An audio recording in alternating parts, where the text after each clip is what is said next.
So, you're an INFJ, introvert or empath in business, and you need to put yourself out there on social media. But how?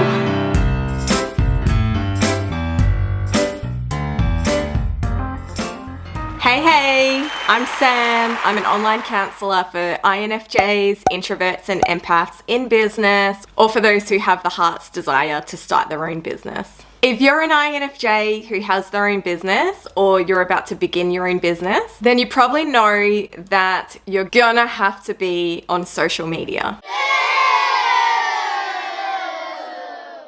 And as an INFJ or empath, the idea of this might completely freak you out. In this video, I'm going to share a little bit about why the INFJ might struggle to show up on social media. Hi, Connie. What you can do to overcome it, and some tips and tricks for you to try when you're showing up on social media. But I'm not going to lie, some of it you might not like what I'm gonna say. Let's start with why an INFJ or empath might find it hard to be on social media. Honestly though, depending on the issue, we could spend a whole counselling session exploring these issues and unpacking them. So this video is only going to scratch the surface of it. Number one, fear of rejection. As an INFJ or empath, you've probably spent your childhood feeling different than your peers, a little left-centered, the odd one out. Rejection is a common theme for INFJs and empaths. As an adult, when you're thinking about putting yourself out there on social media, the child part of yourself is internally screaming, "No! Don't do it! Don't do it! Please don't do it!" And this is happening to protect themselves, to protect you, to protect that inner child of you from feeling that rejection again. Because the feeling of rejection is an awful, awful feeling. And as humans, we will do everything we can to not feel that way. So the idea of putting yourself out there on social media invokes that fear that you're gonna feel that rejection. Run!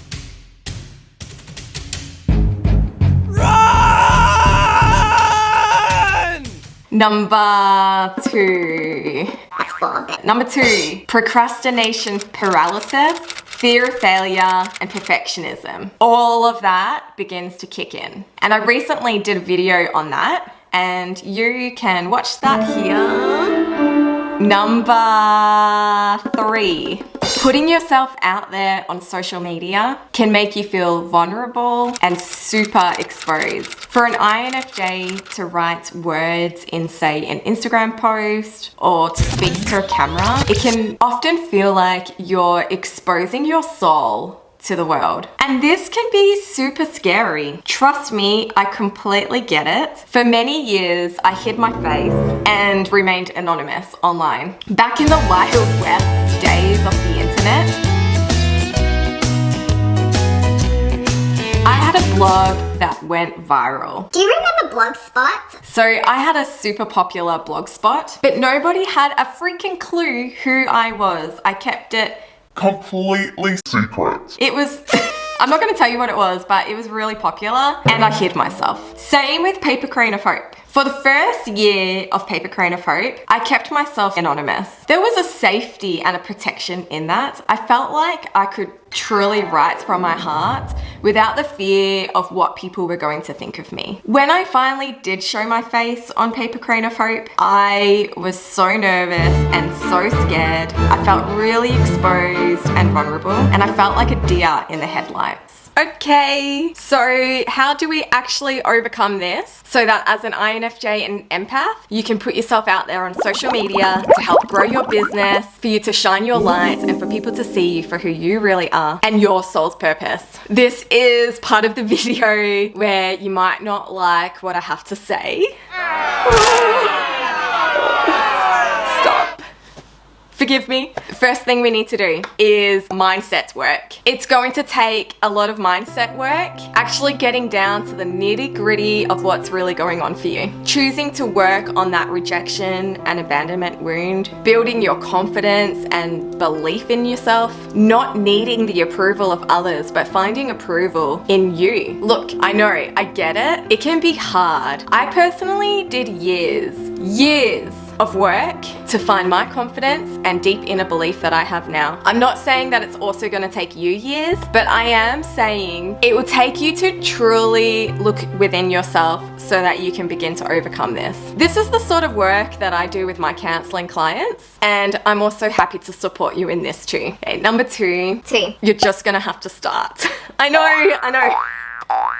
The more you think about it though, the more overwhelming it's going to feel. The fear of vulnerability, it may never go away. It hasn't for me. I still freak out when I put myself out there, but you're just gonna have to swallow that fear and do it anyway. The more you do it, the easier it gets, and the less you'll care about what people think of you. Okay, tips and tricks on being on social media. This is a big one, and I feel like over the years I have learnt so many tips and tricks for putting myself out there. I'm thinking this is going to have to be a 2-part video for us to really dive into these tips and tricks, and for me to not only give you inspiration and that inner work for you to do, but also the practical tips of putting yourself on Instagram, on YouTube, on Facebook. If you've been following me for a while, you'll know that I have a love-hate relationship with Instagram.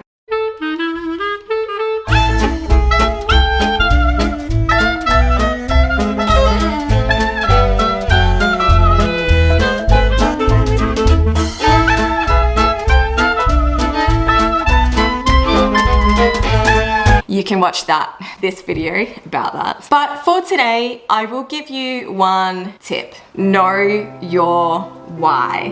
What is your why? Because if you have an unshakable reason as to why you're putting yourself out there on social media, then eventually you're gonna stop caring about what people think of you and you'll just do it. That's what happened for me. I have many whys, but one of them that I will share with you is that I am so passionate about the underdog. And I think that us INFJs, being 1% of the population, we are the underdog. And I was the underdog. I was always seen as the weird kid. And I figure that if I can overcome my own childhood traumas and overcome my fears and fear of rejection and abandonment and exposing myself in such a vulnerable way, then I can inspire you to do the same, and I can inspire you to put yourself out there and to show the world what you've got, because I believe that you have such a unique and special gift to give to the world. And if you're an INFJ in business, then I know that it's so aligned with your values and your purpose, your soul's purpose, and I believe that you have a beautiful light to shine, and I want to encourage you to shine that light. And by me being a bit of a dickhead and being myself on camera, then maybe you can do the same. Maybe not be a dickhead, but you know, shine your light. Okay, don't forget to like and subscribe to my YouTube channel so that you can be notified when I pull out, record, bring to you, yeah, we'll go with that, bring to you part 2 of this video series, where I'll actually share some real practical tips for you on social media and what I've learnt. And I was like thinking, how do I say that I failed? Because I haven't failed, but I've had a lot of failures, which has led me to where I am now. If you'd also like to book a counselling appointment with me, I promise that in my counselling sessions I can be a lot more serious. Then the link is in the description. Okay, bye!